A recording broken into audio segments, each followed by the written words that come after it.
গম পায় যে আমি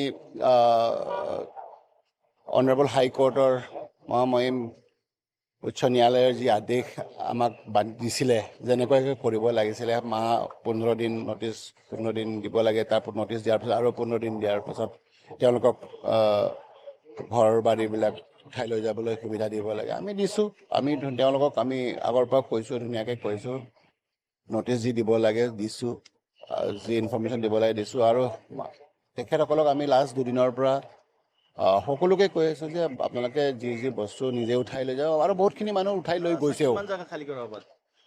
আমাৰ 580 ঘৰ আমি পৰিয়ালক আমি নটিচ দিছিলোঁ, আৰু তাৰে 1140 বিঘা আপোনাৰ মাটি আমি ক্লিয়াৰ কৰা হ'ব আজিৰ দিনটোত।